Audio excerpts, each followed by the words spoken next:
ఆంధ్రప్రదేశ్ రాష్ట్రంలో ప్రస్తుతం సాగుతున్న రాజకీయ పరిణామాలు మరియు పాలన తీరును గమనిస్తే విచిత్రమైన పరిస్థితులు కనిపిస్తున్నాయి. ప్రజా సమస్యలను పరిష్కరించాల్సిన బాధ్యత కలిగిన వారు బాధ్యతాయుతమైన పదవిలో ఉండి కూడా కేవలం వినోదాలకి ప్రాధాన్యత ఇస్తున్నట్లు కనిపిస్తుంది. శాసనసభ వంటి గౌరవప్రదమైన వేదికల మీద ప్రజాప్రతినిధులు చేస్తున్న వ్యాఖ్యలు, ప్రవర్తిస్తున్న తీరు చూస్తుంటే ఇది పాలన లేక ఏదైనా నాటక రంగం అనే అనుమానం కలుగుతుంది. ముఖ్యంగా గతంలో జరిగిన వ్యక్తిగత కక్షలు మనసులో పెట్టుకుని పాత పురాణాల్లోనికి పాత్రలతో పోలుస్తూ ప్రత్యర్థులను తిట్టడం అనేది ప్రజాస్వామ్యానికి ఏమాత్రం శ్రేయస్కరం కాదు. అధికారంలో ఉన్న వ్యక్తులు తమకు ఉన్న శక్తిని ప్రజల కష్టాలను తీర్చడానికి వాడాలి తప్ప కేవలం ప్రత్యర్థుల మీద చేటర్లు వేయడానికి లేదా నవ్వులాటలకు పరిమితం కాకూడదు. రాష్ట్రంలో శాంతి భద్రతల పరిస్థితి దారుణంగా నడుస్తున్న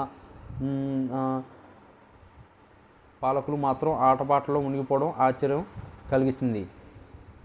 రాష్ట్రంలో మహిళలు మరియు చిన్నారుల బాధ్యత అనేది నేడు పెను సవాలుగా మారింది. అధికారిక గణాంకాలను పరిశీలిస్తే అదృష్టమవుతున్న మహిళల సంఖ్య భయానకంగా ఉంది. ఒక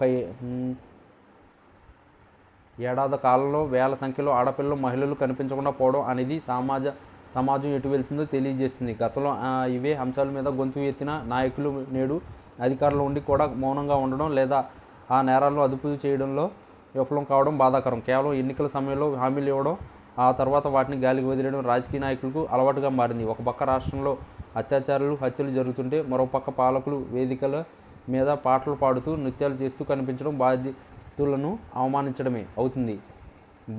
బాధితులను వెళ్ళి వారికి ఓదార్చే తీరిక లేని వీరికి వినోద కార్యక్రమాల్లో పాల్గొనడానికి మాత్రం సమయం దొరుకుతుంది. మరోవైపు రాష్ట్ర ఆర్థిక పరిస్థితి మరియు ఉద్యోగ కల్పన విషయంలో కూడా ప్రచారానికి వాస్తవానికి పొంతన లేకుండా పోయింది. లక్షలాది ఉద్యోగులు ఇస్తామని ప్రకటనలు ఇస్తున్నారే తప్ప క్షేత్రస్థాయిలో ఏ ఒక్క కొత్త పరిశ్రమ కూడా పూర్తి స్థాయిలో పని ప్రారంభించిన దాఖలాలు లేవు.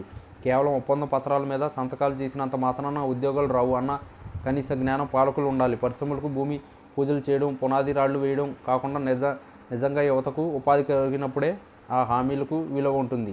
అలాగే అణగారిన వర్గాలకే ఎస్సీ మరియు ఎస్టీల మీద దాడులు పెరగడం దేశవ్యాప్తంగా చర్చనీయాంశంగా అవుతుంది.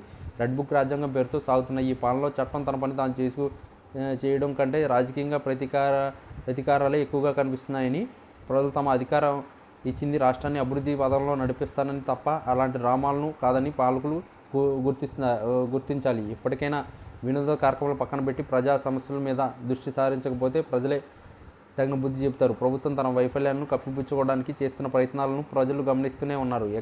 ఎకనైనా మాటలు తగ్గించి చేతులతో అభివృద్ధి చూపాలని అవసరం ఎంతైనా ఉంది.